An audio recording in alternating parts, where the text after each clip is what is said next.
Prenons à présent la direction du salon agricole qui se déroule toute la semaine porte de Versailles à Paris. C'est une vitrine pour les produits régionaux. C'est aussi un lieu de rencontre pour les professionnels et les associations. Stéphanie Le Tournel et Didier Meunier s'intéressent à la solidarité agricole et aux dons alimentaires avec l'association Solal pour solidarité des producteurs agricoles et des filières alimentaires. Regardez.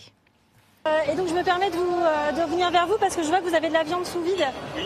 Et nous, en fait, on peut faciliter le don quand il y a des dates courtes de consommation, par exemple. Lucie Jouvin écume les stands normands en quête de nouveaux donateurs pour la branche normande de Solal. L'association a pour but premier de récupérer des invendus pour les redistribuer à différents organismes tels que les Restos du Cœur. On organise en fait de la récupération de produits alimentaires, soit directement auprès de l'agroalimentaire, ou alors par l'intermédiaire de glanage.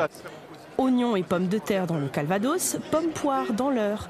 L'association organise déjà des glanages dans 3 des 5 départements normands et souhaite aller plus loin et profiter de terres agricoles disponibles pour les cultiver.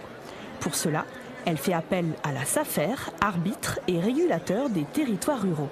Nous avons régulièrement des terrains dont nous sommes propriétaires, ou des terrains qui sont propriétés notamment de collectivités, sur lesquels on a besoin de trouver un agriculteur qui va travailler ces terrains 1 an, 2 ans, 3 ans, je dirais de façon précaire, avant que ce terrain trouve une destination définitive. Je pense que pour cela, c'est aussi un moyen de se mettre le pied à l'étrier pour démarrer leur projet. Présent sur le stand de l'association aujourd'hui, un invité surprise, ancien président de la République, soutient l'initiative. On a un beau projet, oui, puisque on l'avait encouragé, c'est-à-dire ne pas laisser de friches et utiliser aussi ces terres-là pour que les plus fragiles puissent avoir le bénéfice de ces productions. Bonne nouvelle, ce soir la SAFER annonce mettre à disposition de Solal une parcelle de 2 à 3 hectares dans la Manche dès ce printemps.